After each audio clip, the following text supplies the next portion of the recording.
bombardment on the enclaves of the terrorists. For a lot of you who did not know, the Nigerian Air Force has really been working, relentlessly to ensure that these terrorists will no longer continue to act like we do not have a formative, well-structured military. We do hope that they continue with this precise action. It is very imperative, ladies and gentlemen. So for some of you in Kwara, I do hope that this brings some form of respite, and there will be collaborative efforts, because these guys will be running away and they would want to continue with the unnecessary antics of abducting people or having to get casualty in their wake. So I hope that our Nigerian military are very well in the know about that, in terms of having a contingency plan to curtail the aftermath of the onslaught on this terrorist. My name is Esther Wachku. Welcome to the Evening Rush right here on Voice of the People 90.3 FM, where we get to discuss topical issues across Nigeria's socio-economic and political landscape. The year 2026 actually began on a note of a lot of scenarios, from Nigeria's political atmosphere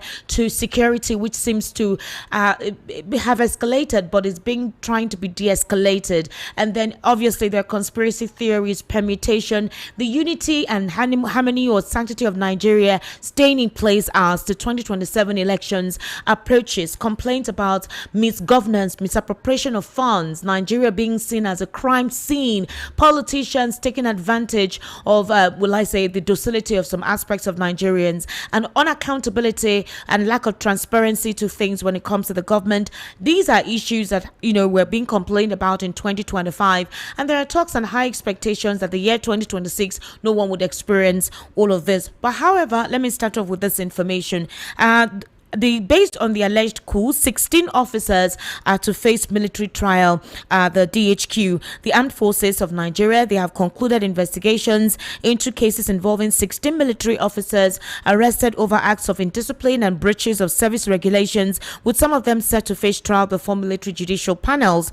The Director of Defense Information, Major General Samaila Uba, disclosed this in a statement issued on Monday in Abuja. Uba recalled that the Defense Headquarters had announced the arrest of the officers in October 2025, adding that investigations had now been completed. If you had joined me on the Evening Rush, I think on Thursday or Friday thereabout, we heard about some of them fainting, collapsing. They moved them from the Defense Headquarters, where they were kept, to an underground location that was undisclosed. The families of these persons were asking to have access to them, and they were denied any form of legal representation. Possibly it was that expose that allowed them to eventually, prosecute these guys, because the talks were, if they were guilty of all of the misdemeanors and the alleged treason or coup plot, then you ought to, try them rather than detaining them and torturing them to the extent that they collapsed, they fainted, some seriously ill. You can understand the kind of physical torture and mental torture these individuals have been through. But if you recall, Bayo Ononiga, when this expose came up, vehemently denied that there was no military coup, or rather there was no coup attempt and there was no coup plot. Like, literally vehemently denied it. Even a section of the Nigerian military also came out to deny that no such thing ever arose. And the question was, what was the essence of hiding it? Are you hiding it to make it seem as if not to create panic, or to put the government in such a way that how could they have been so lax in terms of their security that certain elements within this democratic dispensation almost took over the government? They were close to the National Security Advisor. We even heard of the National Security Advisor's vehicle being stolen.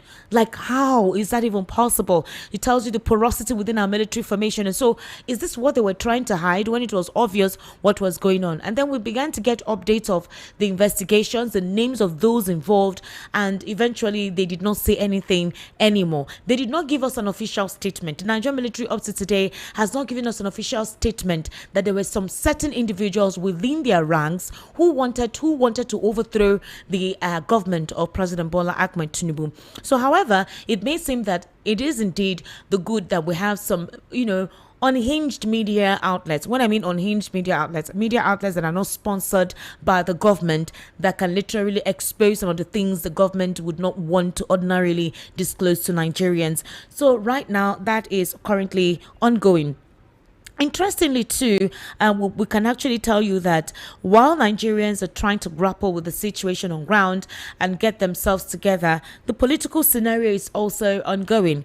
In Anambra State, for example, we remember Chukwuma Soludo saying that there will be no more sit at home. And for now, the market will be closed up until next week, Monday. If they refuse to come to the market, then the market will be closed for good.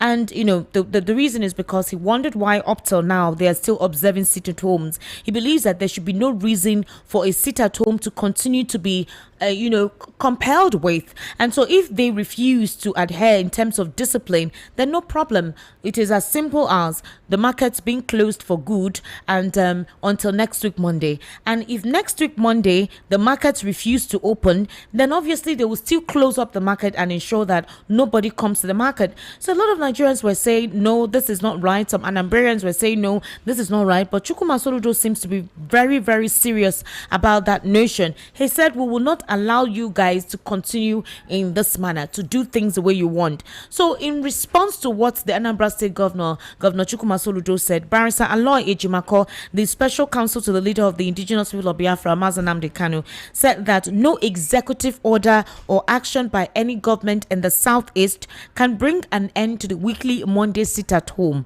insisting that only Kanu's release from prison can stop the practice. Ejimakos made the assertion while reacting to the decision of Anambra State Governor Professor Chukwuma Soludo to shut down the Onitsha main market over the continued observance of the IPOB ordered sit at home by traders in the state.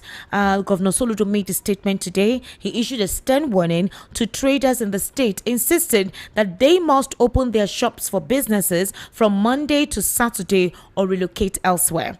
The warning came earlier today, where he ordered immediate closure of the Onitsha main market for 1 week over traders' continued observance of the Monday sit at home despite repeated government directives abolishing the practice. He took the decision during an unscheduled visit to the market, where he observed that a significant number of shops remained shut in defiance of the state government's order lifting the sit at home linked to the indigenous people of Biafra. So the big question is Governor Chukwuma Soludo doing the right thing?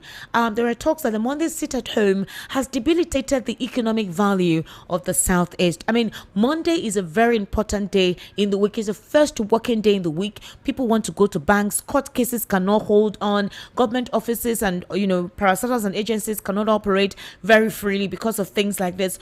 Businesses and shops cannot open and then you're just coming from the weekend, especially on Sunday. Our southeastern brothers, they observe their Sunday services very well. So most shops don't really open on Sunday. And then on Monday too, you're having markets and shops locked down. They're complaining seriously that this is discouraging investment opportunities. And a lot of persons who even do businesses try as much as possible to leave on Sunday morning or Sunday evening, or rather want to go to the east on Tuesday morning rather than because of the sit at home on Mondays. So right now, the governor is trying to take a decisive measure to say this has to stop. I am the authority in this state. You cannot be listening to non-state actors by refusing what the government directed you to do and listening to non-state actors. But would you blame the people for wanting to adhere to the sit at home?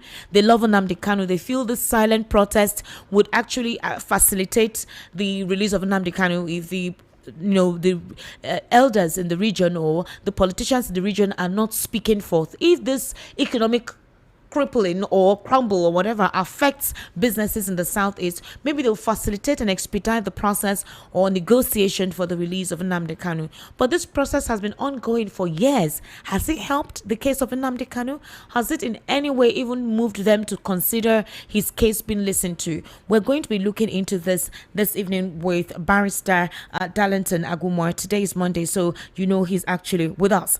Meanwhile, on the political scene, Atiku's son has come out in defiance,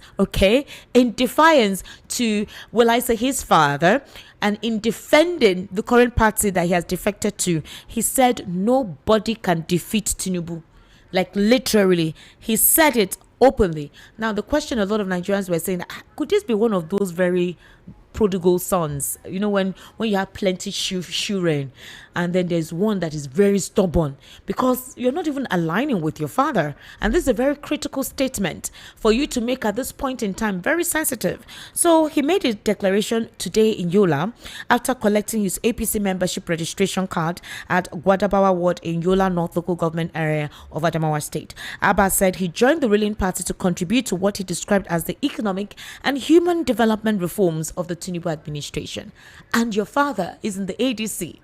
Now, your father intends to supposedly make sure that this government and this political party does not come back in 2027. And then the son is saying, no, I believe in this party. I trust this party. This party you're fighting, they are doing well. And you cannot defeat them. This kind of combats. So psychologically, I don't know. I really don't know how to assess this.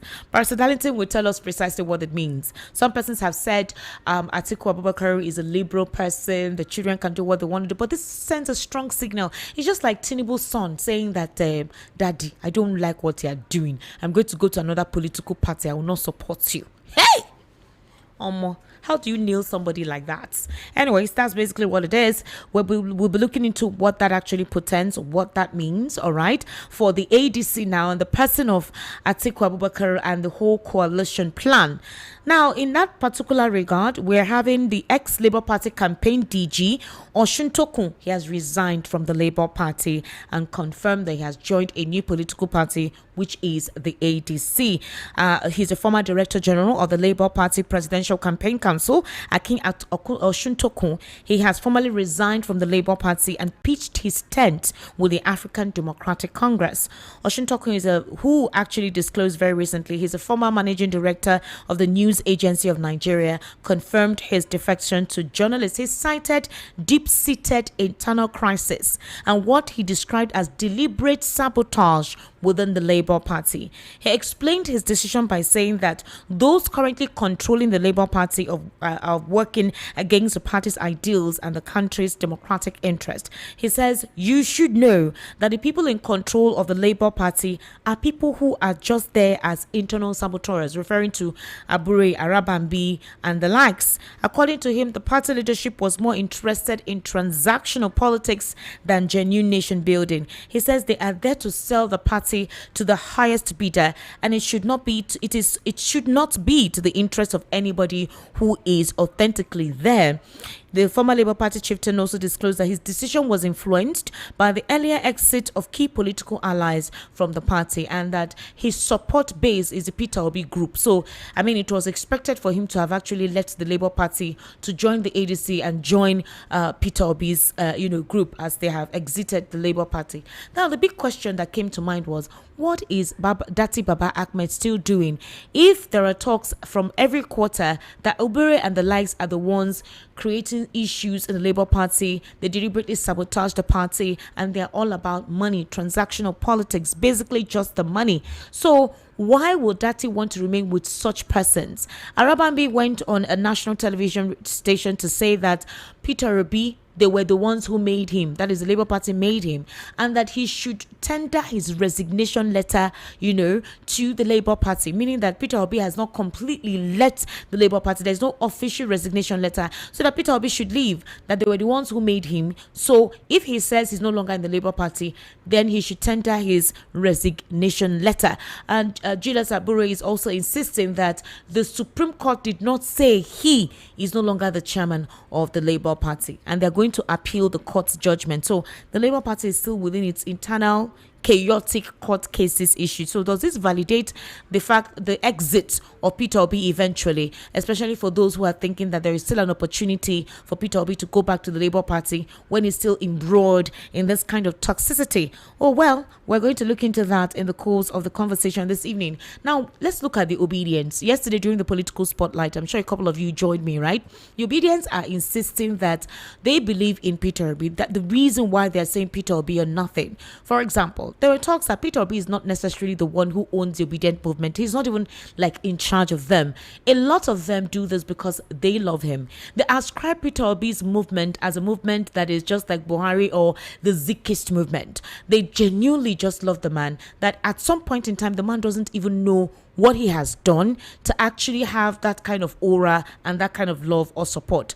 A lot of the supporters of Peter Obi have not necessarily met him physically or even had any idea of what he looks like, but they would do anything to contribute to help his political ambition. A couple of them believe that they believe in Obi's confidence in in leadership values and qualities. So one of them who spoke, whose name is EJ, he dismissed claims that the group had rejected coalition building efforts within the ADC. He asserted that the movement is already integrating into the party structures following Obi's official entry. However, he expressed concerns over emerging narratives suggesting a predetermined outcome in the party's internal process. There are talks that the ADC was created for Atiku Abubakar. In fact, Festus Keyamo, while reacting to Kwankwaso's situation today by saying that Kwankwaso has lost in all front and that he may no longer be the political bigwig he once was because Kabiru Yusuf has defected to the All Progressives Congress. He said that Kwankwaso did not think right when an olive branch was extended to him,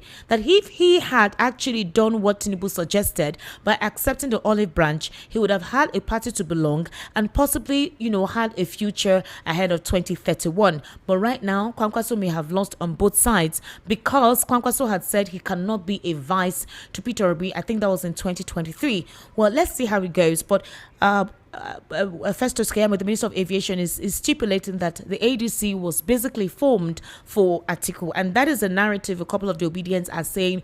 We do not want a process that seems predetermined, but you want to act like you're doing something open when you guys establish this party for certain reasons. There are other talks that leadership within the ADC should stop chastising persons from making their statement. It's making the party rancor and everyone is talking about them. They should just make sure they have a process that is democratically inclined and not induced in whatever form.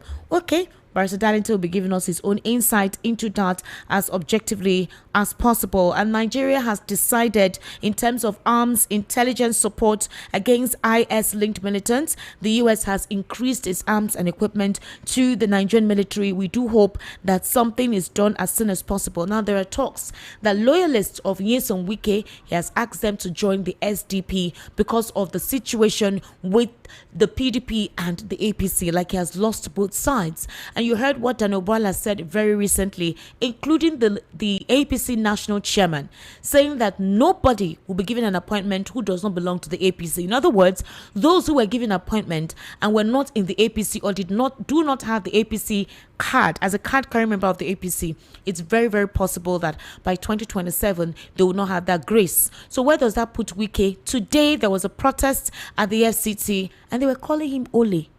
Like literally, all right, in the protest today. So where does that place Nyesom Wike, the FCT minister? And now that we're getting towards the election year, are we going to see him begin to make confessions? Are we going to see him reduce his support?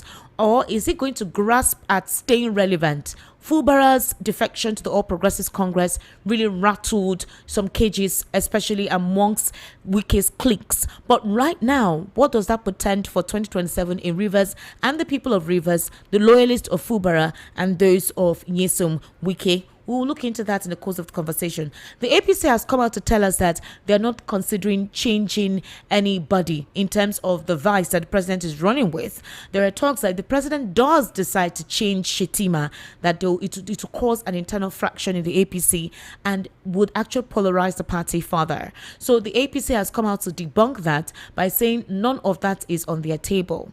Well, let's just hope that Shetima's group really put pressure and they supposedly threatened the APC and threatened the president that he must not think of dropping Kashim Shetima for 2027. That means that the Muslim ticket is possible to fly for 2027. I have right here in the studio Barrister Darlington Agumo. Barrister Darlington, good evening. How are you? Sir, welcome to the program today. Yes, my pleasure to be here. How are you, sir? I'm okay, and you? How was the weekend? My weekend was okay. I was here yesterday, actually. I wish I could have Saturday and Sunday completely off. Like, I don't have anything to do with coming close to this place. Let me save my teeth and rest. But I was here. You know, the Hamatan is here. Are you feeling it? Partially, Barrister. It's just dry, but the weather is still hot. And that's after morning period. Yes, after morning period. The afternoon, yeah, you know. So, If the sun becomes very, very hot. And then at night again, the weather is equally Partially, welcoming. yes. Welcoming, okay. So how does that collaborate with me saying that I wish I had Saturday and Sunday completely off? I know the weather you like. How do you know the weather I like? I'm just thinking aloud. Barrister, what weather do you think I like? I know the things you like now. Barrister. What are you saying? I said I know the things you like. What things do you know that I like, Barrister? We cannot be coming here every day without knowing each other. This man, this man will put me inside trouble. Is there anything wrong with that? Barrister, don't block road for my future husband, Bikon. What are you saying? Okay. Is that where you are going? Yes, well, don't block road for my future husband. How can you be saying that we cannot be coming here every day and you don't know what I like? Okay. Is there any other person than the person I know? Who is the person that you know? It's all right, no problem. It's you. You are the person that I know. I said no problem, no problem. See his mouth. But I don't know where inch.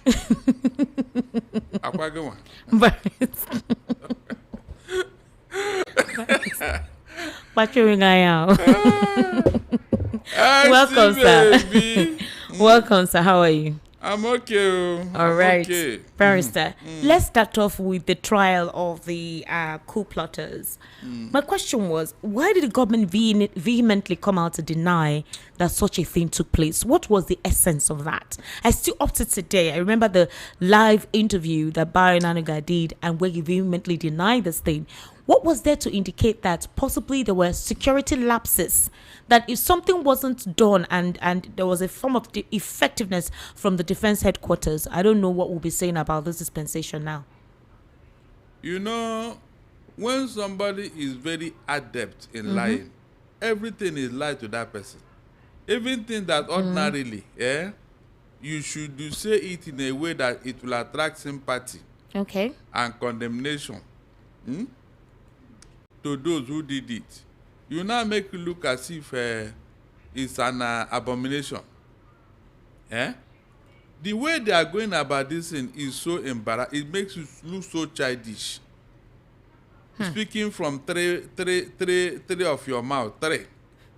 They were in discipline, service, whatever, you know. And they were due to an underground detention center. Why would you not punish them in such a manner if there was nothing serious? That is what we are saying. People here could say, they did wrong, you know. At least you come out and say it. What is all this hide and seek? All this, the government is not doing right, seriously. They are not.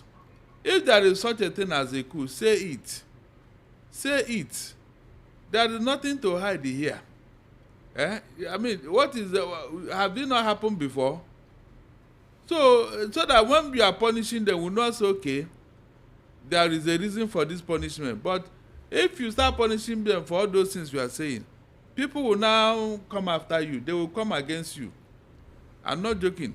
There's nobody that will love a situation whereby you are punishing the man because he failed an exam or he's disgruntled or serving this. All those things are very, very, they are not significant enough for you to put them in such torture. They are not. That's what I'm saying. They are not. For them to have been detained for so long over what you call underground cell. Yes. Because they failed the exam. Yes, sir. Or they express a form of disgruntled. Can you just imagine? So, but if you come out and say, yeah, these people, they were apprehended in the course of plotting a coup and all that, and you bring out the facts, people will now say, so you said there was no coup. So what are you doing to these people? They will now say there's a trump-up charges. You will now remind them of the days of Abacha, when they wanted to rope Dia in and all that. Phantom coup. Government don't create problem for themselves where there should be none. Seriously. Where there should be none, you create problem for yourself. Now it's a subject of speculation. Speculation. And this speculation is leading to somewhere. People are beginning to put 2 and 2 together, and it will give them 4 eventually. Wow, what do you mean? In what sense? Yes, now at the end of the day, it will turn out that yes, there was a coup attempt. No, barrister, is that not what it was? But they have not I mean, the names of these 16 officials are released. They have not come to say it, Esther. Yes, the military themselves refuse to say that. So that's what we are saying now. So, but when you put 2 and 2 together, it will point to the fact that it was something like that, because the action you are taking is not the action you take for a minor issue like this. It's too serious for you to be behaving in such a manner. And then when the truth will now come out, look at Tinubu Silva. You ransack his house, you surrounded it, lock it up. Is it the only one that have carried that money laundering? You now turn it to money. What this? In fact, they are not good at what they are doing. They are not good. Seriously, they are not good. They are not good. You cannot tell me that you do all these things because of money laundering. As if he's the only one who have done it. The one Malami is going through today, everybody is aware, everybody knows. So why should this other one look at a different approach? And you say it's money laundering. Money laundering. You lock up his house, sack everybody in the house, arrested his driver. No. They don't know how to do this in Esther. But what does that even depict in terms of security around the government at the time? That was dangerous. Esther. That was very dangerous. Esther, people who want to carry out anything will carry out anything. Is it not people that go on a suicide mission? Esther, is it not people that go on a suicide mission? What I'm saying here is that government should be careful. The only antidote to coup is what? Good governance. Good governance. Esther. Nothing else. There is no theory, no magic about it. Good governance. All these things that you are strangulating everywhere, mortgaging every institution, putting every people in bondage. How can anybody be happy? You promote the junior against his senior just because of selfish reason. How can they be happy, Esther? Officers that are at the peak of their career, you show them the way out because they are not your own people. How can they be happy, Esther? These are issues that you should take care of. You take care, then the disgruntlement will stop. How can anybody be happy? All right, Barrister, let's move to the southeast, where Anambra State Governor Chukwuma Soludo said that the Monday sit-at-home needs to stop. He paid an unscheduled visit to the Onitsha main market, said the market will remain closed throughout the week, only till next week Monday. And if by next week Monday, the traders refuse to open their shops, it will continue like that. We've had instances, Barrister, when the government comes to assure the people that open your shops on Monday, we'll provide you security, nothing will happen. And when it happens, this unknown gunmen or whatever, they come, raid people's shops, hit them, wound them, even shoot at them. I think that's why a lot of them have been afraid. Rather than listening to the government, they rather just shut down their shops for no reason. So what security measures is going to be provided for the markets and the traders, for those who say, okay, fine, if you're telling us to open our shops and our markets and nothing will happen to us, we'll do so? Because you're saying that the market will be closed upon. Do you know what that means? That's another economic shutdown. And Onitsha, that's a main market in that axis. We have a lot of them who shuffle between Lagos and that place every 2 days. They come to Lagos, buy what they want to buy, take it down there and sell. If those shops will be closed for the rest of this week, that means there'll be no source of income or trade or anything for those persons. So how do you as in terms of looking at this scenario, how do you discuss it? I will appeal to IPOB to sheathe their sword, because Nnamdi Kanu have made pronouncement that he doesn't want sit at home. He have said it, and I can't recall him saying that he should now continue. Nnamdi Kanu have said it, that there should be no need for sit at home. People should be allowed to go about their business. So I'm not too sure that it is IPOB that replied Soludo. I'm not sure they are the one, because you're not sure that what? I'm not sure it was IPOB that replied to Soludo when he said that people should go about their.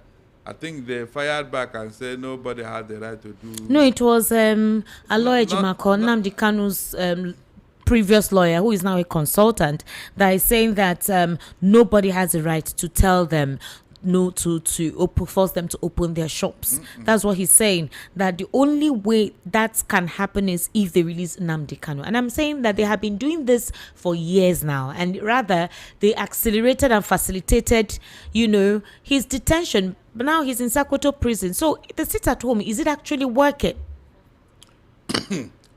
Allah Ejimako, I don't think he's in a position, except he's telling me now that he's an IPOB spokesperson. Yes, he's an IPOB member. Spokesperson. Not spokesperson, but he's an IPOB member. But he spoke on behalf of IPOB. And I'm asking, to whose detriment? Is it the Igbos that are suffering this close sit at home, or any other person? It is the Igbos, the very people you are fighting for. Do you know that if this economic denial, economic hardship continue, the people may become angry? Because Monday, no businessman or trader plays with Monday market. No, they don't play with Monday market. So why would you choose such a date? So I will appeal to, as long as Nnamdi Kanu did not say it, then I don't believe any other person that is saying it. Nnamdi Kanu have made pronouncements severally when he was with DSS. He said no, he did not approve any sit at home. Nnamdi Kanu said it. So why is anybody now trying to use Nnamdi Kanu's name to cast him in bad light? Because this sit at home now, they will attribute it to Nnamdi Kanu, true or false. Meanwhile, the young man is not interested in this thing they are doing. That is not his plan. That is not his idea. The people he is fighting for, he wouldn't want them to suffer. He wouldn't. And there's no way government, especially federal government, will listen to this sit at home. In fact, if you want to sit at home for the whole week, the federal government would not be bothered. Well, Barrister, the thing is, if you're saying now all the shops will be closed down up until next week, Monday, because that's what he said at the market today, a couple of them were trying to plead with him and all of that stuff, But thing is, if these people decide to open their shops, how are you going to provide them security? That is, unknown gunmen will not come and attack them. Because you will have some overzealous persons come and say, oh, you guys are wicked, you're sabo, and all of that stuff. Meanwhile, maybe they're not even IPOB members. Yes, that's what we are saying. So it is not left for IPOB to exonerate their name, that they are not the one killing the Igbos. I don't see IPOB as a killer squad, as a killer organization. IPOB cannot kill Igbos, the very Igbo people they are fighting for. It's not possible. So they should now watch out so that people don't take advantage. People don't use their name to perpetrate evil and claim it is IPOB. That's what we are saying here. IPOB should step in now to exonerate their name and themselves from this nonsense. Because this is not the real intention of IPOB, to make the Igbos to suffer. Nnamdi Kanu has been sent to Sokoto prison, and things are being done behind closed doors. Talks are going on behind closed doors.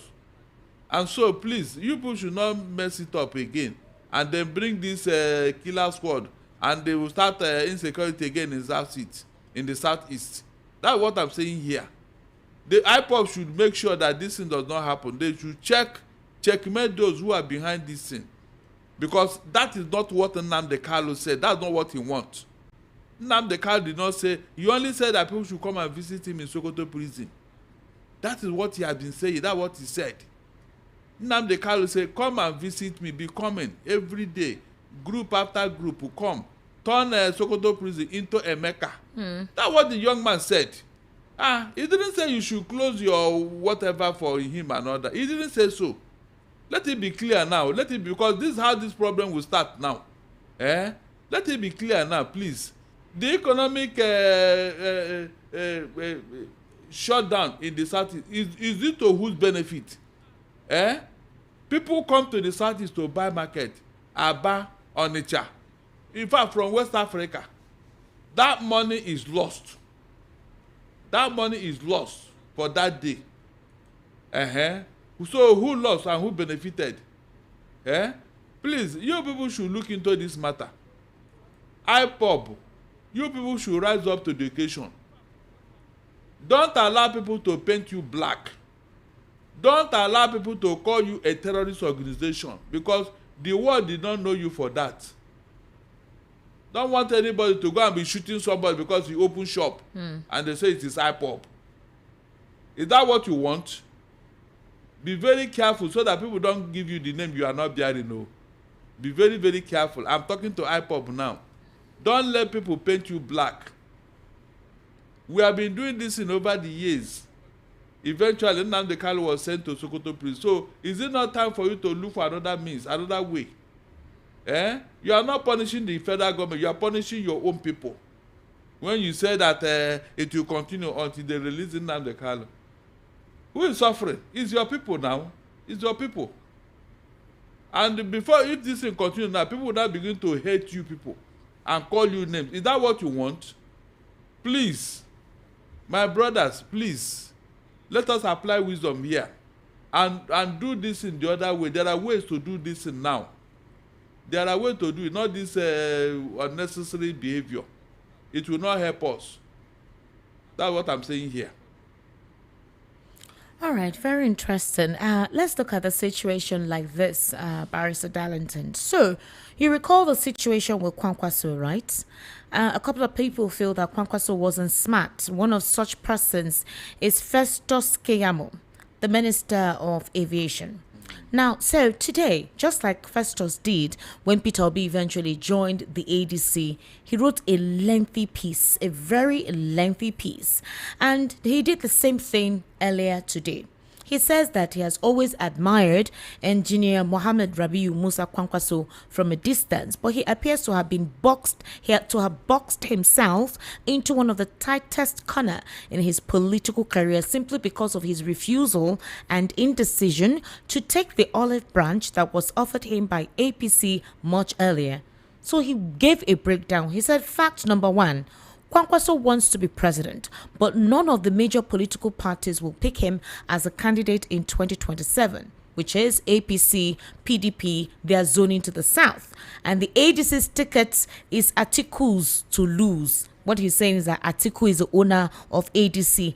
Argue with your keypad if you like. Only a major political party can win a presidential election in Nigeria. The NNPP is still a one-state party. With the recent wave of defections from NNPP, including the governor himself, it is doubtful if it can maintain its grip on Kano in 2027. That a leader is only as strong as his devoted lieutenants. Number two, he says, Kwankwaso will not support a northern candidate because that ends his own presidential ambition, since he may have to wait for another 16 years after 2027 to get a shot at the presidency. 8 years likely for the northern candidate and another 8 likely when it rotates to the south again. And that's a gamble he will not take. So he will be 86 years old by then. He's saying that this rules out an Atiku Kwankwaso cooperation in 2027. That's if Kwankwaso decides to join ADC to support Atiku in 2027, that what he just explains now rules that out. He now said that based on calculations, which he had said above in 1 and 2, that the only pathway for Kwankwaso in 2031, but the alliance he builds in 2027 will be crucial. It will water down his clout and influence in 2031 to be handed a presidential ticket by any of the major political parties. That this is the time he can cash in on his presumed dominance of Kano politics and take a chance. That is, he should join APC. The Kwankwaso's only chance of a realistic alliance now with a major political party is actually narrowed down to the PDP, the APC, or the Labour Party.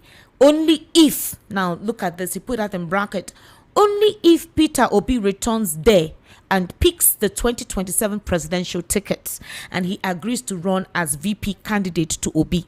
So this is Festus giving his own, what do you call it? Permutation. No, not just a permutation, his own, you do not, when someone does not seek somebody's advice, you're giving your own political advice or consultation to somebody. So he's saying that the only way for him is if he joins APC, PDP, or Labour Party. And that Labour Party is if Peter Obi comes back to the Labour Party, runs as presidential candidate, and Kwankwaso can be his vice. Now that's a very good one since it's the turn of the South. Now with the PDP now gasping for breath, it may be easier for Kwankwaso to return to PDP, on some terms, like taking over the entire structure in Kano and some northern west states and returning Kano to PDP. I don't know if that will be possible between now and July when primaries will be held. So that if Kwankwaso decides to pitch tent with the APC, he is in no position to dictate so much terms to the party. With the exodus of key figures from NNPP to APC in Kano, the APC structure in Kano is now in better stead to challenge the NNPP in 2027. So the APC is therefore not so desperate anymore for a Kwankwaso in Kano, but would be glad to welcome him into the party. He will still be a major asset to them, but he's no longer somebody that they keenly need. Now the 2027 Labour Party option for Kwankwaso is narrower because he simply cannot and will not run as vice presidential candidate to Peter Obi. Take that to the bank. He said his own people will not even support him to give a likely fresh 8 years to the South. Forget all the noise of I will serve just one term. He's referring to Peter Obi saying he will serve just one term. So that from the scenarios above, Kwankwaso is in a very difficult political crossroad. Do you agree with him? Because he sold some narratives in his write-up. 100%. For once, Festus Keyamo got it right. This permutation, I agree with them. Because Kwankwaso is not, in fact, his political trajectory started dying down when he started this romance with Asorok. A man who is not principled, he will fall for anything. He will fall for anything. What do you mean by that, Barrister? Yes, initially he was going to meet Tinubu in Asorok. Remember when Gambuje said that if he should meet him in Asorok, he will slap him. When he was parading attention and all that. Meanwhile, you are a leader in your Kano state. You have a party that you groomed, a party that you nurtured. All of a sudden, you are now looking like a newcomer in that party. What does that tell you? So you are not even in control of that party. You are not in control. If not, your governor wouldn't have left you and joined the APC. Very, very, very apt to hear. For you to claim that you're a leader. Meanwhile, the person that's supposed to be following you, your directives, have already left you and joined another party. And you are left in a lodge. So, what is the guarantee that you will find your bearing? Because nobody is behind you now. All the loyalists have joined the APC in Kano. Who is that person now that will follow Kwankwaso? Who? It's unfortunate, seriously. The man have lost it. And that is when you don't do your calculations very well, Esther. Well, he made a statement that the only opportunity for him is for Kwankwaso to see how he can go back to the PDP and revive the party and be a major decision maker. That is the only way he can gain some inroad. Does he have PDP people in Kano? What are you bringing to PDP that will make them give you the presidential ticket? Do you have a PDP person in Kano today? Not just even that, the financial input too that actually requires. No, some people say you should not talk about money. Who says so? That's what I heard, though. Huh? Yes, your people yesterday, I heard it. Which people? Your people yesterday. Which I heard people? one of them, the people that came here yesterday. I don't know who actually said it. That what? But somebody said that money is not the issue. That instead of what is it called? Instead of an article, let Tinubu continue. Esther, did you not hear that yesterday? So what are you telling me here? Barrister, money is important in Nigerian politics. No, it's not. Ordinary councillor, you need to have like 60 M. In fact, let me just say basic. That is a starting. Let me just talk to you, Oba or Oga. They said it's not important. Is that not what? Have you not heard it here? I used to use the local government in Nigeria, 774. You will cross all these local government. Your presence will be there in this local government for you to sell your candidature to the people at the grassroots. Then to mind your pulling boots. Esther, is it not money? Heavy money. No, that is why when they enter there, they want to collect it back. I have done my analysis here, but they say no, those ones are not important. they will do it with empty hand. And barrister money. Hey, no, it's serious not money. In fact, this is the period where a lot of these politicians make their money. When they make this their calculation, in fact, it baffles me. Seriously, it baffles people when they want to deceive the public, because when you are here as an analyst, you have to educate, inform, and entertain people. Is that not true? Obviously. Good. If you are lacking this three, then why are you here? There are many other people out there who will do better, much better. But when some people come here, they will be deceiving the public.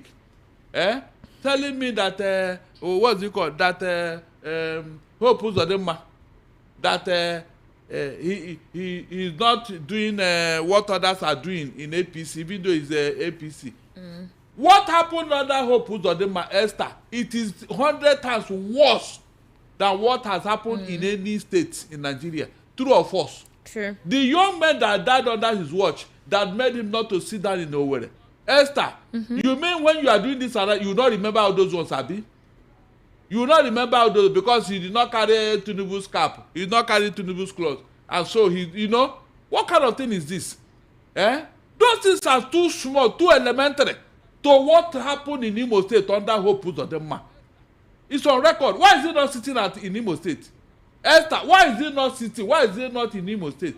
Today, when Tinubu was taking, he was there at the airport, waving every time. Meanwhile, his estate is in Imo State. No, Esther, how do you define all these things? When you are telling the people, why not tell them the truth, the facts, so that they will understand? Instead of telling me that Hope Uzodinma does not wear Tinubu's cap, he does not wear Tinubu's there, therefore he's doing better than these other people. These other people, how many young men died in their states? These other people are wearing Tinubu's cap and Tinubu's clothes. How many young men died in their states?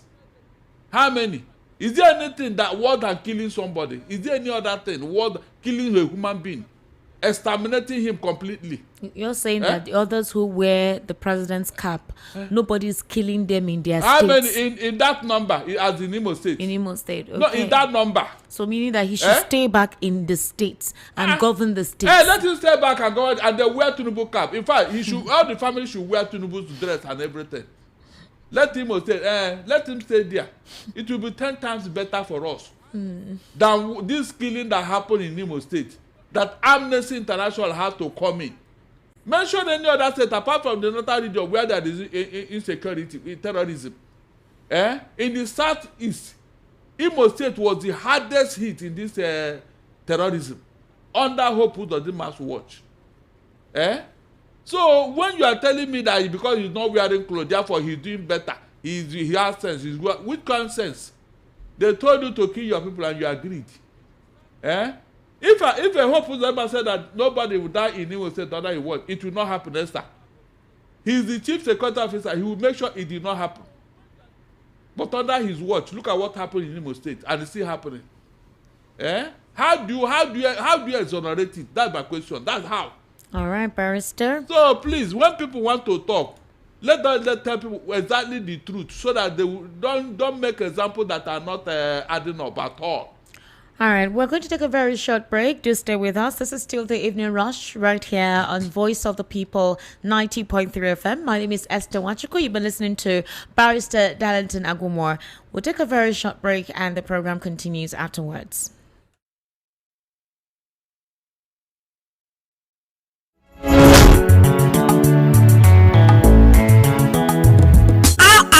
House dey dark and nepa bill dey choke. E dey worry you as e dey affect your business. So much on don come. Imagine say you wake up for morning, light no shake, fridge don block, business no get wahala, everything dey okay. No be dream o. With Yohaku, na you dey control your light. Yohaku dey sell gas cooker, freezer, fridge, and dem go furnish you with modern kitchen o. Whether na inverter, batteries, panels, smart street lights, na solar AC system wey you wan use for house, business, abi for industrial work, Yohaku stand chim to help you. Bye to nepa bill o. No wait till transformer go spoil again o. Oya run call Yohaku for 070-121-30260 or 0324-825-73 or you fit to call 080-669-60066. For Lagos, we there for shop F1179 Industrial Section, Ojo Alaba International Market, or shop G6 Electronic Section, Alaba International Market, Headline, Ute Ubochi Plaza, Abuja Office na Corporate 13, Dubai International Market, back of Games Village, Karu District for Abuja. For Port Harcourt, we there for number 51, Oporo Road, Eziowa Elite Trade Center for River State. Yohako website na www.yohakoproducts.com. Online store na www.yohakostore.com. Yohako, from sun to earth, we dey make your mind dey cool.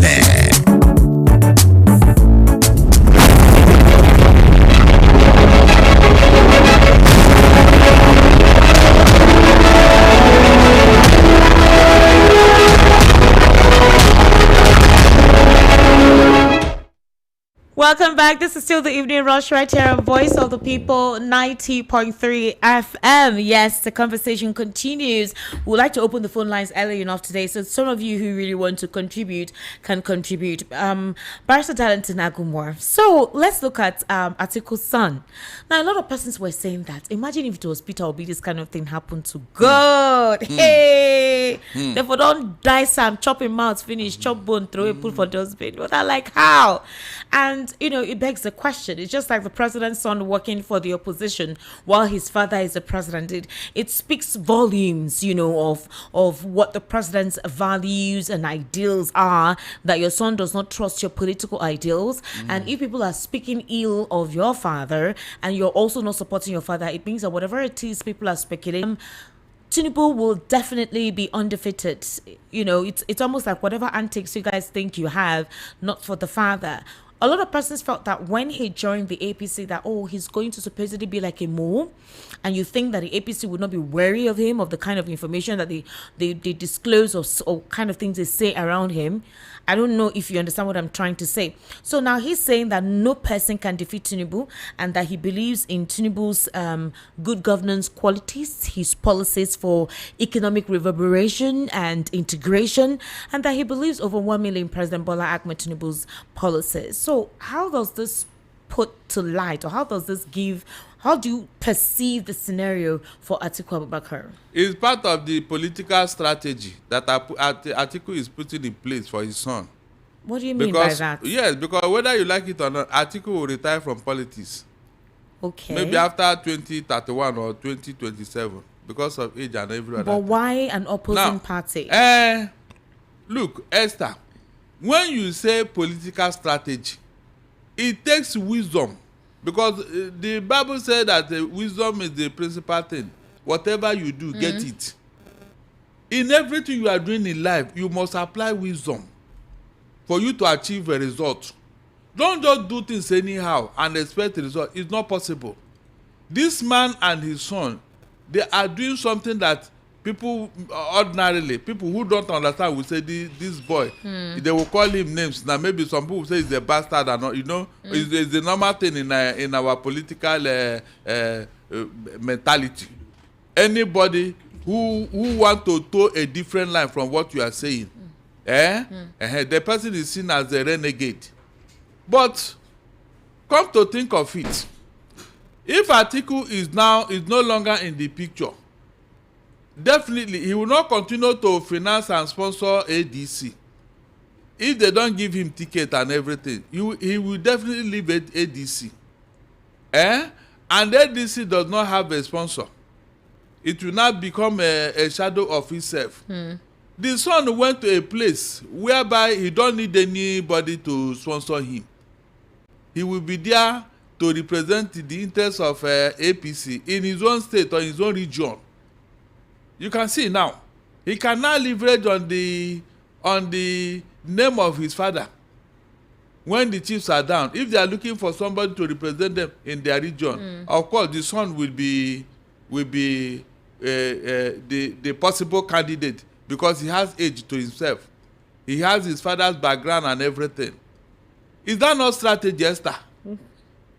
Just like you said, imagine if this were to happen elsewhere. They will abuse that boy. There is no name they will not call him on earth. there is no name they will not call. Not looking at what they have agreed with the father. And I told you here that Atiku is a moderate Muslim. Have I not told you? I have told the man is very, very liberal. All this fanaticism by his people, he is not interested. And I believe that with this kind of character, he is the person that will call the people to order and say, come, this thing you people are doing is not helping us, it's not helping you. Come, look at the right way. It is only the owner of a mad dog that will call the mad dog to order. Is that not what I said yesterday? And now look at it playing out. If Atiku is not a moderate and liberal Muslim, he will not tolerate this type of thing, Esther. He will not. Even his friends will tell you, why not deal with that boy? Why should you embarrass you like that, this and that, you know? But the man knows where he's going. He's preparing this boy for the future. Because he will leave, he will step out of politics one way or the other. He will step away. So who represents him? Is it not that boy? Not that boy. Look at it. And people are saying he will this and that and that. It's a political strategy. Yeah, to make sure that he remains relevant even when he has left politics. Somebody is there to represent his See the way you are talking as if he is an ambassador and spokesperson for Atiku, political temptation, alignment, bring everything. your own and counter me. Barrister, how do you think it looks like that your son at a critical time where there are persons are doubtful of your possibility of being genuine, to be a genuine leader in this nation, with the whole situation in the coalition, the ADC and all, your son, every other person is, do you know Wike they carry his son come out of everywhere he has been parading, he has been carrying his son along. Do you know that? Did you also hear of Dave Umahi? Dave Umahi, his son too, he don't bestow one political appointment now, he don't show support.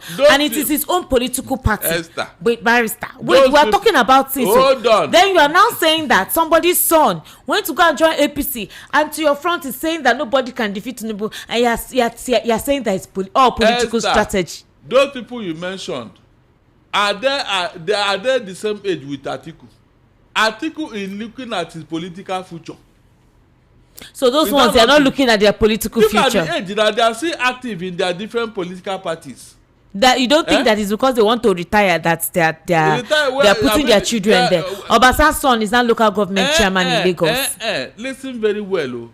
Atiku is not looking at local government for his son. The son who took decision on his own, and I'm sure he agreed with the father. There is a place they are going to. Esther, there is a place. It is later you people realize what Atiku and the son have done. I'm not joking. They are not looking at local government or they put in the House of Rep and all that. That guy may contest either Senate or House of Rep after this dispensation, and he will get it. Is he not coming closer to power? You can see now. Is he not coming closer to power? The first thing is for him to enter the party. Is that not true? Which he has done. So in the next dispensation now, they will give him an opportunity to contest at the National Assembly, and I'm sure he will get it with the support of his father. Please, has he not getting closer to power now? Oh. And then if later he wants a higher position, with what he has done, with the loyalty he has already demonstrated in APC, wouldn't they give him the opportunity? Esther. Oh my God. It is said that my people perish for lack of knowledge. It's not by flow that the Bible said it. Barrister, the Bible said it that my people perish for lack of knowledge. Barrister, this is your knowledge, This particular knowledge. Don't worry. Somebody said that why he hates me is because I'm too intelligent. I don't know what he mean by that. Somebody he said it on this platform. That why they what? Why he hates me is because I'm too intelligent. I seem to know everything. Why can somebody say that? Barrister, the person did not say that you are too intelligent. The person just said that the person just said that. I know the name of that person. I don't forget something. Who is the person? The man is from Mushi. He told me that. He said it here. Can you counter what I'm saying? They will not counter it. Counter what I am saying. They will not counter it. It's just to insult me. Insult me. Are you insulting me? Then you think when you insult me, I will not say, okay, I'm sorry, I will not. No. Unless you bring a superior argument that will now dwarf my own. I will say, okay, yes, somebody is talking here. Not every time you say you are talking rubbish. Esther, why is this man talking? Is that hard to counter somebody? Bring your own idea if you have one. Bring your own idea. Bring it. We are now in the intellectual battle. Come and embarrass me. I'm waiting for you. Not just talk. All the while you have been talking, Esther, what came out of it? We are telling these people how to make progress, how to achieve success. All this is that people are saying Tinubu is a political strategy. Esther, did the Tinubu read the political science? Is it not because he's looking at the weather, political weather? He will read it, and then take advantage. I told you how he got to Amechi. Yeah. Is that not what happened? Esther, is that not what happened? Let somebody come and counter me now. Exactly what I'm saying here. Take advantage of the mistakes of your political opponent. Take advantage. If somebody, like Baba Ahmed was saying the other day, that if Obi contests primary 100 times, he will not win. Is that not what he said? Yeah. With this type of mindset, you are now know that the North are waiting for you to convince them. Enter into them now that they are falling out with Tinubu. Barrister, when you say the North is waiting for them to convince them that what? Tell them that yes, you are in fact that those mindsets they have, you disabuse it. Barrister, how many years ago was the war over that the North will keep on having that mindset? Esther, please, you have come again. No, I'm just asking because it doesn't even make sense. They are not convinced. Babangida is a Nupe man. He is not a political heavyweight. It is the Fulani that are holding sway in the North, Esther. They are the ones holding the levers of political power in the North. Whether you like it or not, that is it. They are the ones. Enter into them. Tell them, my brothers, come. Oh. You see this thing, you come. You talk to them. Barrister, and you think that would work? You think the North will believe anybody other than themselves? Did you not work with Tinubu? Esther, look Barrister, at how, you know that Tinubu has an advantage. He's a Muslim. Please. They don't regard him as a Muslim until he worked with an Buhari. Look at the sacrifice Tinubu made for Buhari, Esther. So you're saying that Obi should do the same sacrifice. You're saying that Obi should do the same sacrifice. Look at the sacrifice. He don't even need to go this far. Look at the sacrifice Tinubu made for Buhari. That was why he went to his office and told him that it is my turn. Tinubu went to Buhari's office and told him that it is my turn. He said it emphatically because of the sacrifice he has made. So what's the sacrifice that you want somebody from the Southeast to do that they haven't done before? They have not done anything. They supported other leaders from other regions all this while. It is only Ekwueme that was seconded, that was vice to Shagari.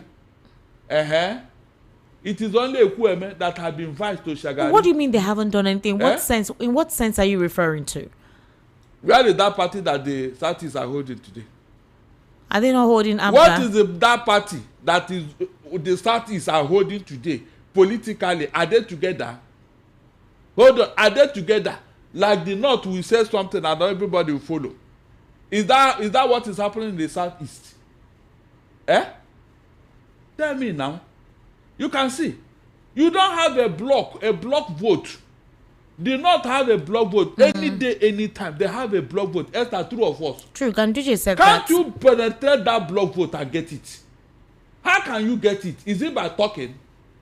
It's by displaying your political wizard. You claim you have sense. You display that sense. Go to northern leaders. Convince them that, look, all this thing about Biafra, look, that one was in the past. And the Babangida have exonerated the disaster. So why are you still bearing it in mind? Convince them. They need conviction. Atiku said that he's a stepping stone to Igbo presidency, and in fact, I am believing him because of his moderate level of behavior. Barrister, what's a moderate level? Because he has Yoruba wife, Igbo not wife, not only that, I tell you that he's level-headed. He's not an extremist.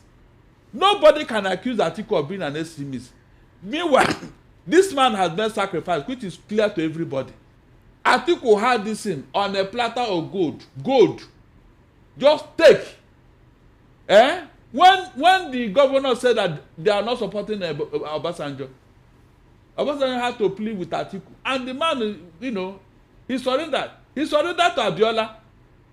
It's on record. But Barrister, when you talk about the Southeast, what if the Southeast does not necessarily want an Igbo per se president? They just want somebody that is just and fair, that will incorporate them in what you call Nigeria as a nation, and not make them feel like strangers, or always put the whole Biafran war like it was their fault or something. You cannot be holding the economy of this country and you are calling yourself a slave. Seriously, you cannot be the engine room of this economy, of this country's economy, and you still claim it is just that you are not doing the right thing politically. That is why you are blaming people for what you have done to yourself. The way you approach this thing is the problem you have. You are the one holding the economy of this country. It's an advantage. But how are you turning it into political capital? How? Tell me. When we are telling this, people don't understand. Zeke was so popular, he didn't have any talk behind him. It was just that oratorical jinkana he used to mesmerize the Southwest and become their leader in the house. Is that not true? You say he mesmerized. No, at a point, let me tell you. He mesmerized. I'm telling you, Zeke. When Zeke used to talk at the campus square, I wonder what used to go to an elevated platform to watch him. Zeke of Africa. The man was an orator. Yes, we knew he was very smart, intelligent, well-traveled, and he had ideology. I am coming, please, so that when you are talking, you stress, you buttress your facts. Not this thing that people are just talking anyhow. Zeke was so good, that he won the heart of the Southwestern as Esther, and became their leader in the house. Esther, is that not what happened? Is that not what happened for God's sake? How did he do it? Is it not by talking? By negotiating. By talking. The power of persuasive speaking, he used it to win their heart, even the North. That he became their leader, and this thing got envy, jealousy against him, and they started talking. His son cannot be a slave in his father's house, and tribe came in another. Tribalism now set in. But he was able to do this thing. At a point, after a debate at Tafawa Balewa Square, as they were coming out, one political heckler wanted to stab Zeke for defeating them in the house because of what he said.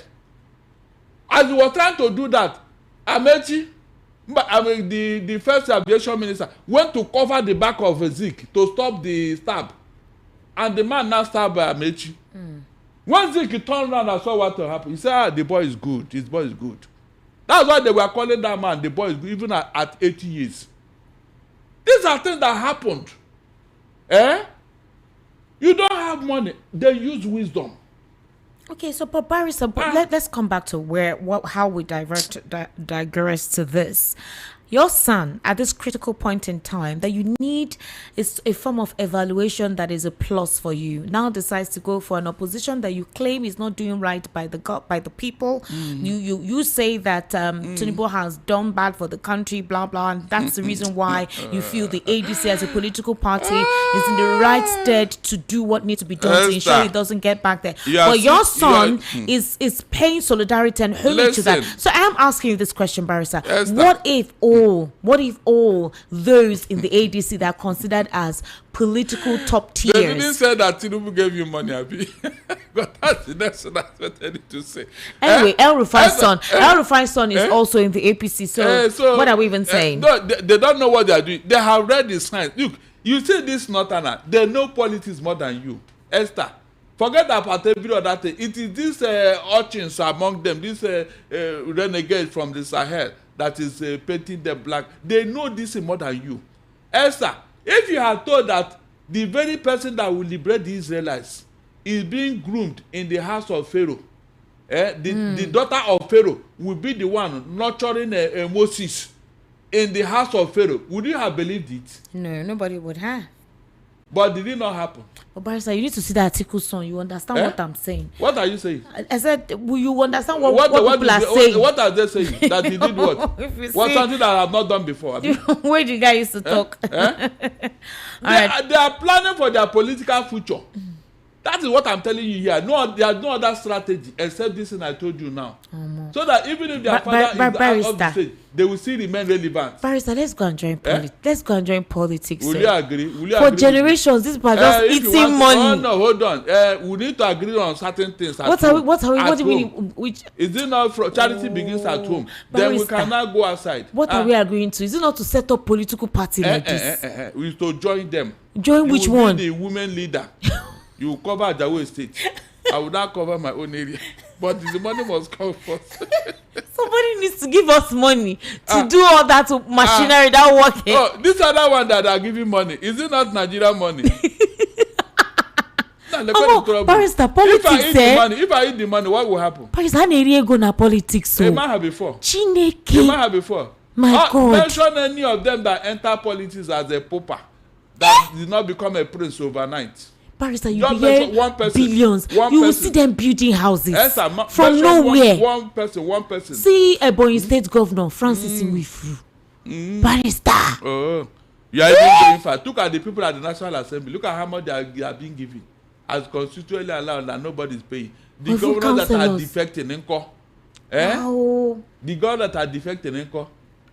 So Barrister, we need to set up a political party and make money. We need to make money. We need to agree now. We need to agree. This is your agreement. Every time agreement. Agreement is agreement. Is that not what they wrote in River State? Agreement is agreement. So that when we fall out, we'll not expose ourselves. That's it. Barrister Darlington Agumore. All right, let's call the numbers out here. It's time for you to be part of the conversation this evening. The number to call is 080-3692-9933. 080-3692-9933. The WhatsApp number is 0817-1756-338. Now, I want to put a caveat. Please, everybody is entitled to their opinions and perception. Anytime Barrister Darlington comes here to analyze, you don't have to agree with what he says. That's why we're having an intellectual banter. You can't call. You don't necessarily need to agree with his line of thought. I don't agree with some of the things he says. Like I said, you need to hear us go at it off the mic. Like crazily go at it. I dispute some of the things he says because I don't think my orientation goes in line with that. And we talk about it. So you call and say why you think you don't align with what he's saying or you align with whatever it is he's saying. Everybody's free to express themselves. So please, if someone does not align with your orientation or your thought, does not mean that you must be condescending. Let's respect ourselves. It's very, very vital. The number to call is 080-3692-9933. 080-3692-9933. And the WhatsApp number is 0817-1756-338. Hello, good evening. How are you? Hello, good evening, Esther. Good evening, good evening, ma. Welcome. It's Grace promotion is talking. I'm a first-time caller. I'm so happy that I'm able to get you today. All right. Since last year, I've been trying to get you. Sorry. Welcome. Thank you. Say hello. What of Barrister? He's here. He can hear you. He's making me to laugh this night. He's making me to laugh. In fact, I've just finished my supper. Oh my God. But what he said is true. I reason with him. The Minister of Works, the son has taken a form. Yes. For local government or so. Yes. The article form to be so good to leave for another party. It's under special arrangement. So all of our son is in house of other son here is already in house. So what he's saying is true. They want to plan themselves so that the moment their parents retire, they will take over. And by the time they take over, the people behind may not be able to meet up with them. That's politics. Politics is like a game. So Barrister is correct in what he is saying. All right. He's very, very correct. But the bitter truth is that when Nigerians are used to flattery, they are used to people telling them lies. So when you are always telling the truth, people challenge you. The person that said he hates Barrister because Barrister thought he's the truth. If he is a chronic liar, he must be a chronic liar. So that is it. If you are doing a good work, Esther, thank you. Thank you so much, ma'am. Continue. Don't be discouraged. Your employers will discourage you. Don't be discouraged. Thank you. From here, you will keep an international job. Because you speak well, you ask questions intelligently, the way you marshal your points are great. The only thing that sometimes when you are talking with Barrister, you tend to lose your control and laugh. People listen to have been laughing. Yeah. So keep it up. Keep All it right, up. thank you very much, ma'am. Both of the people are both locally international. People are speaking and they are even you. I try to listen to early morning newspaper. After that, I listen to Adaibo and to Handsome. But every time Barrister is on with you, I leave everything I'm doing to listen to what you say. Wow. Because at the end of the day, I get one or two things. Thank He you. refers to the past, refers to the present, and predict the future. Yeah. So tell Barrister that my prayer is that the state governor, Alex Otis, will teach him to be his special advisor, senior special advisor on political matter. Good night. Good night. Good night. Barrister is not from Abia State, oh. He's Uzodima's brother, oh. Yes, I can get an appointment. He's angry with Uzodima. He says he always washes Uzodima. He's from Imo State.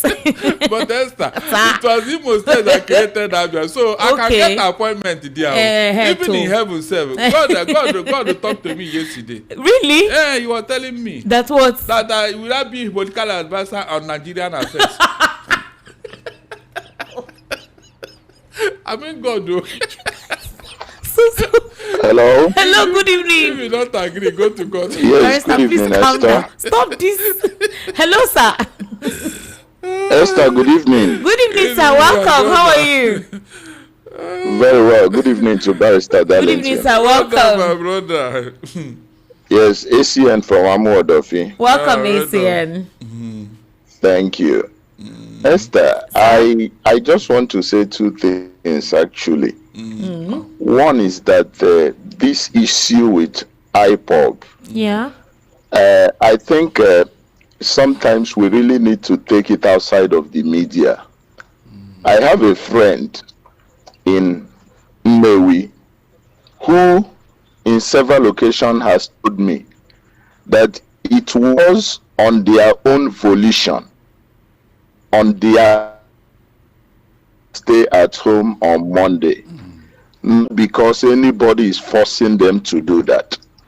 And what I read from the papers is that IPOB only responded that to the governor that you cannot force the people against their wish.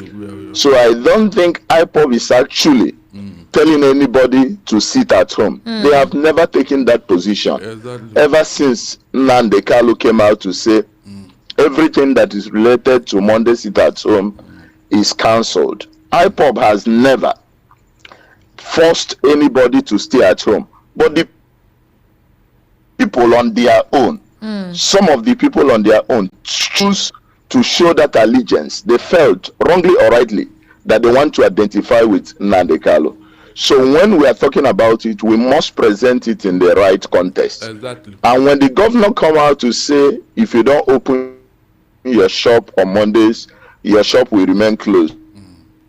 So I don't know if he has that authority to say that if the people on their own decide not to open their shop. But I just want to bring it to the way I understand. Now, let me. Mr. Darlington is one person that I respect his analysis so much. But I've come to understand that it's as if he will only see P2B as a noble person when he decides to deputize Atiku. And for me, I think that is wrong. This is a man who has consistently said, I am not desperate to be president. And when I look at the antecedents of P2B, I see a man that was a chairman of a bank for several years. I see a man that was a two-time governor of a state. I see a man who has been out of politics for over 12 years. And yet, up until today, I read in the newspaper that this same man went to Ibadan and made a pledge of 30 million to a certain university there. And he has been doing this for the last 3 years. So I do not think that anybody that comes to this studio actually understands politics more than P2B. And I do not think that anybody actually loves P2B himself more than P2B loves himself. So when we talk about the issue of P2B, we must also have some reservation and allow some space that this man may actually know what he's doing. You don't expect him to come to the social media and explain every of his steps and engagement to you. This man is surrounded by quality advisors. Some of his advisors are much more educated and even much more knowledgeable than some of the persons that comes to the studio to talk about it. And that we are not just talking about anyhow person. We are talking about a man with proven record. All right, sir. Thank and you I very want to much. say this You've without being biased. I want to say this without Thank you so much. All right. Hello, good evening. How are you? Hello. Hello, good evening. Good evening. Good evening, sir. What's your name? Yeah, this is John Bosco calling from Abileba. John Bosco. Well done. This your name is. God bless you. God bless you. Barrister Darlington, I celebrate you. Thank you, sir. You're welcome, sir. Yes. The issue of P2B is what I want to talk about. If P2B deputize Atiku and the later Atiku hand over to P2B, there must be a mutual agreement between Atiku and the P2B and the Northerners. Oh. That's number one. Yes. It may be positive, it may be negative. It may be positive in the sense that it will favor P2B. It may be negative in the sense that P2B will not flow on his own. He must abide on the oaths. There are some certain decisions he may not take. If such agreement, because you can see what is happening in the States. That is how you always said it, that it was an agreement. So if P2B enter into such agreement, P2B may not flow very well as the president of Nigeria positively. But I want to back you up that the only way P2B can attend to that office is by allying with Atiku. Apart from that, sir, let P2B stand alone. He will win, but they won't give it to him. It is well with you, sir. Thank you. All right. Thank you for calling. Thank you for calling. All right, Esther. Sir. IPOB is not behind sit at home. Okay. But the people that are sitting at home are doing it on their own. Agreed. Yeah. But those who manage to come out, some people are shooting them. Yes. And those people are not IPOB. That's why I said IPOB should weigh in. So that they will not give them the name that are not behind. Because they will ascribe it to be that there is IPOB that came to. Is that not what I said here? Yes, that's what I don't know why people don't understand things. They don't jump into it. IPOB, I said it here. Because that IPOB, there were they times, should make sure that these people don't give them the name they are not behind. Because there were times that we heard that certain persons went flogging people who opened their shop, flogged children who went to school, and under the guise of IPOB. You know, that was the term at the time. That they should make sure that this, it is not their making. That people are using their name. People are painting them black. Now that the whole world knows them to be a freedom fighter, they should not allow people to rubbish their name. Esther, is that not what I said here? Yeah, that's what you said. You can imagine me, Esther. Imagine you. Imagine you. Hello, good evening. Hello, good evening, Esther. Good evening, how are you? I'm fine. Beautiful young lady, how are you? I'm fine, sir. Welcome. Please, what's your name, sir? Yeah, I am Reverend Emerson Johnson from Okafor. Welcome, sir. Welcome, Along Badagry. I've been listening to your program. I think the way I run after your program is even more scheduled than the way I take up my Bible reading. I don't miss it, but on Sunday, and this is a first-time caller, please. Wow, it's my pleasure. Welcome, Reverend. Thank you so much. I greet Barrister Agwomo, okay, a man that has grave insight. All that you say, they are never any read or child's words. They are okay, they are wonderful, they are very, very wise. I pray that God will continue to support opinion or his submission about it. He's very, very correct. Even in the ministry, a man who is exiting will always bring in his son. Yes. So that he will be able to carry on the name along the line when he is out of the stage and no longer in the field. So what Barrister is saying concerning article is very, very correct. There is no betrayal. There is no in-house fight. It's an arrangement. It's an understanding between a father and a son in the best way they can play it. A strategy that is for the best of the family and also the legacy of the father. That's my submission. Have a nice, good rest. Right. Thank you for calling. Thank you. Hello, good evening. How are you? Hello. Good evening. Good evening, sir. Welcome. What's your name? Please, my name is Igidi. Igidi. Yes, I'm calling from Ago. Please, what's the meaning of your name? That sounds Please forget that word. See, go ahead. Tell that barrister that whatever he has collected from Atiku, he should go back and return it to him. I don't know why he continues campaigning for Atiku. Atiku got 12 states with a popular party. Obi got the same 12 states with a popular party and the West spread. Why is he always saying that Obi was second Atiku? Does he know that Obi is commanding the youth? The youth are ready to stand for him. Is they collect money to vote him in 2023? And again, he's saying that Igbo doesn't vote in bulk. Does he know what he's saying? 1999, we voted for Basanjo. 2003, we voted for Basanjo. 2007, we voted for Yaradua. 2011, we voted for Jonathan. 2019, we voted for Atiku. 2023, Igbo voted for Obi. What's that man saying there that we don't vote in both? Is there any time Igbo vote is divided? The whole 5 states vote one president. At our given time, we rejected Buhari 2 times. And everybody knows how bad that government is. We rejected Tinubu, and everybody has seen how bad Tinubu is. Igbos are the most educated and most sensible people in voting. And whichever they vote is a good leader. So what's he talking there? Calm down. No, I don't understand you. Every time we cut it, how many parties is saying here? That Igbos are not united. Who told you that? Calm down. Igbos always, there's no state, there's no geopolitical zone that unite apart from Igbos. Igbos are the people giving their vote in bulk to whoever they want to give it to. And they have never done any mistake.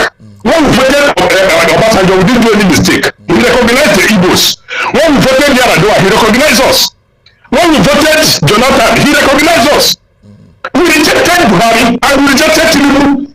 And it's not a call. That's why democracy will choose whoever we like.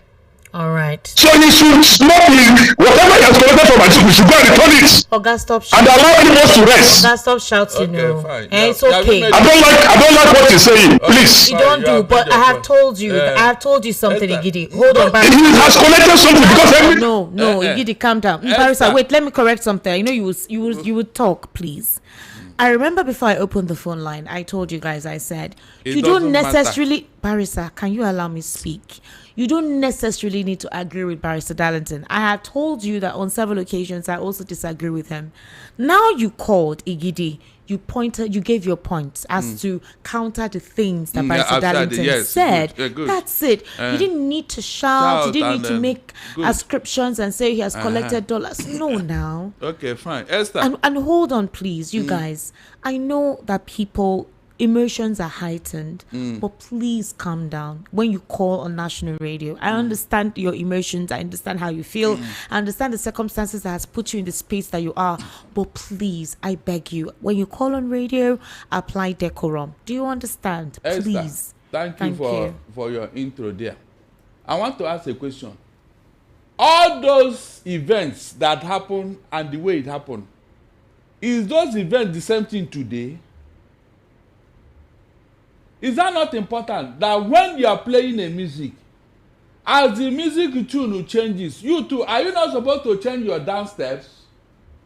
Must you continue to dance the same way and expecting the same result? No, but Barrister, he put out some things. He said he countered what you said by saying Igbos don't vote in block. But he just told you now that they do. So I thought you were going to address that aspect, because he said they vote in block. You cannot say Igbos don't vote in block just because you want to pass across an opinion. Okay, so do you agree now that Igbos vote in block?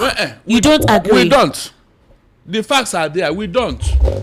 Okay. That was why we gave 5% vote to Buhari, and they were using it against us. That way, we don't know how to do politics. They were using it against us. Is that not true? I am coming though. Esther, please, without being told, what has happened in Lagos here? Let us even use these examples here now. You saw when the local government election was taken, where the Igbos were even dominant, where they should have their own local government chairman and all that. Were they allowed to put in their own person there, Esther? Where? In Lagos? In Lagos. But you know, they have time out of the 2023 elections. Esther, you have started it now. Don't go to what I'm saying now. We are addressing what the man said. What the Igbos said. Calm down. You're already shouting like that, man. Don't shout. Hold on, I'm coming, please. Don't derail me. The Igbos, you know the local government, they are dominant in this Lagos. Were they allowed to put in their own person with all the effort they made? Please tell me. They said no more Igbo person in local government. Oh, really? Yes. When did this happen? Under this dispensation. Esther, haven't things changed? Things have massively changed. Hold on, haven't things changed? No, I don't need to talk to him. Let him be making noise. Barrister. I just pray that P2B will do this in the way they are talking about it. I just pray. Well, Barrister, I want to be wrong for once. Barrister, I want to be wrong for once. He's entitled to his opinion. Yeah, no problem. I want to be wrong for once. Is it not good? Let me be wrong for once. Let him be making noise. Hello. I want to be wrong for once. Barrister, he's not making noise. He's expressing himself just like you're actually talking now. Hello, good evening. Hello, good evening. Good evening, sir. Welcome. Yeah, my name is Mwabeze, calling from Oshodi. Mwabeze, welcome. Please go ahead. Actually, I wanted to be listening and not to call. Okay. But there is the reason for me to call now. I want to with Barrister to understand. The last caller, I appreciate his points. At the same time, some people have natural voices that it will sound commanding. So Barrister, as somebody who is vast, will understand it from that angle. But the man's argument was very unique. I love it. Yeah, on the side of Barrister, you have the right to defend any cause. But this is supposed to be an interactive section. We're not quarreling with anybody. Yes. And the article's son who decided to go to another party, fine and good, as Barrister said, tactical. It may be by his natural right to belong freedom of association. He has the right to. Then I want to believe that Barrister is not saying that I think but he was trying to say that in the instance of the fact that if Atiku happens to win the ticket, Obi should deputize him. And Obi supporters, as I said in the morning, has the right to decide either to join the other forces that won the primary or to stay aside. That is their right. But nobody's forcing anybody. And nobody can force anybody. Okay. So the Igbos we're talking about anyway, as the other man said, we are physically enlightened. I want to believe so. And right. What the Igbos, if you come to love of Nigeria, I think the Igbos has the greatest love for Nigeria than any other tribe. I stand to be corrected and misquoted. Yes. Because if you look at the antecedents track records, you see that we have sacrificed a lot. In this dispensation, if Obi goes for the presidency, if he gets it, fine and good. If he didn't get it, if he decides to step aside and support the candidate that the party brings out, fine and good. He said that he's not desperate to be president. He will not be the one to lose. Nigerians will be the one to lose. We will talk about Hausas, they will not vote for Obi and things like that. There are records that we have supported their candidates in the past. All right, thank you very much, Barrister. What I want to say is, if it were Peter Obi's son now that did this thing that Tiku's son did, Barrister, I'm saying that if it was Peter Obi's son, because I don't understand how all of a sudden people are now being reasonable and liberal and all of that stuff.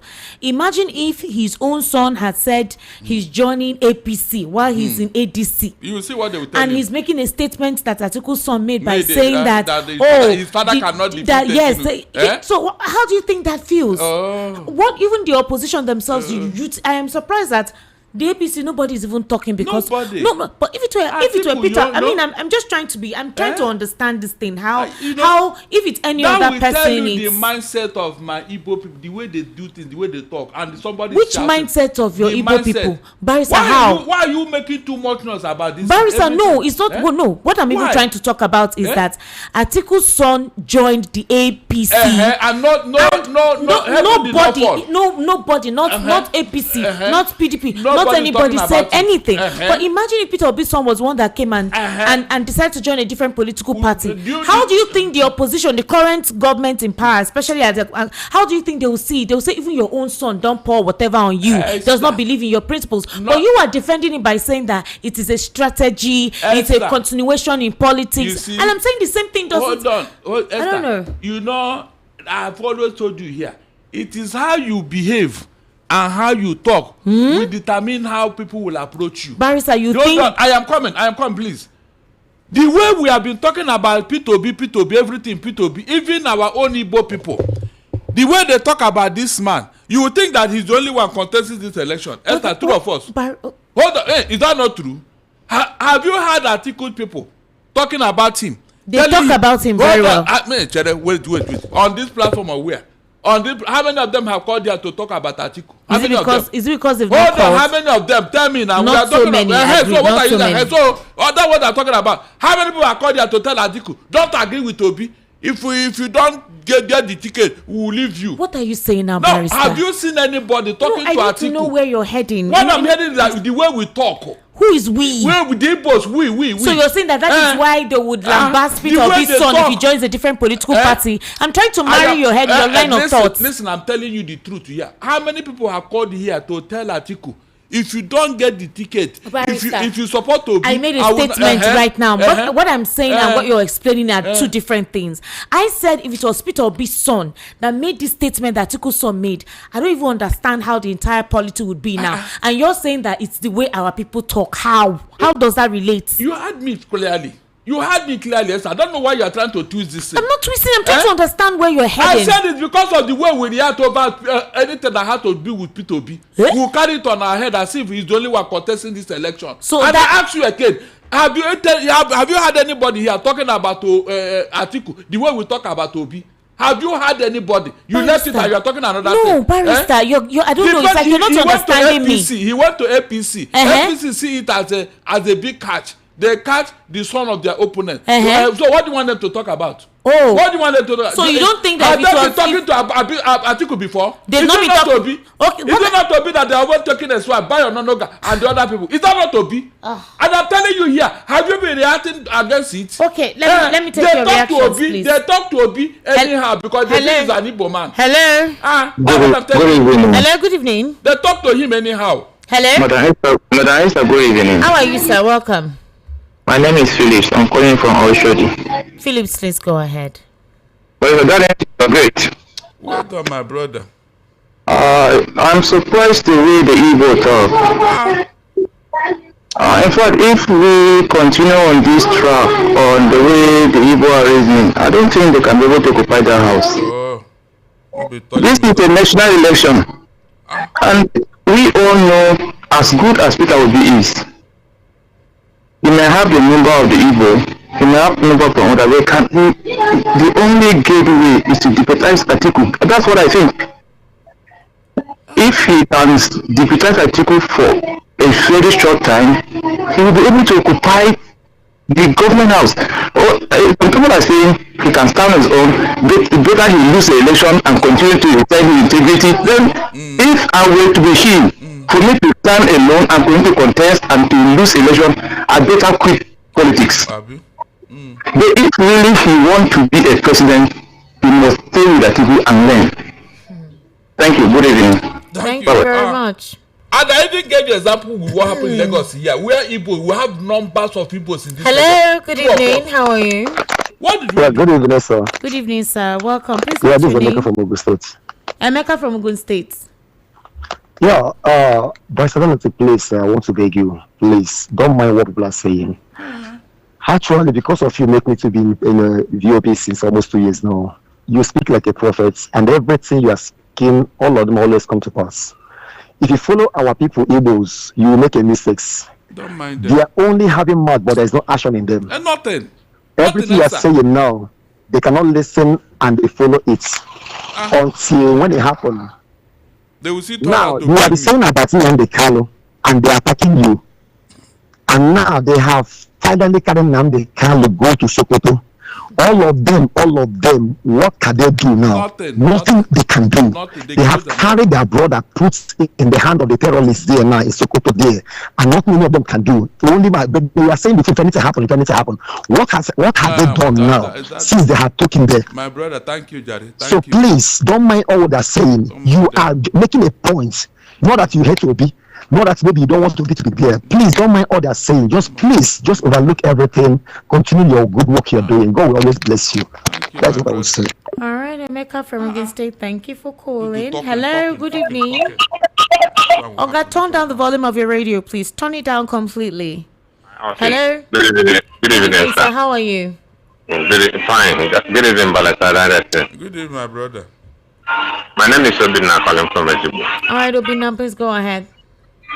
I want to talk about Atiku son. Okay.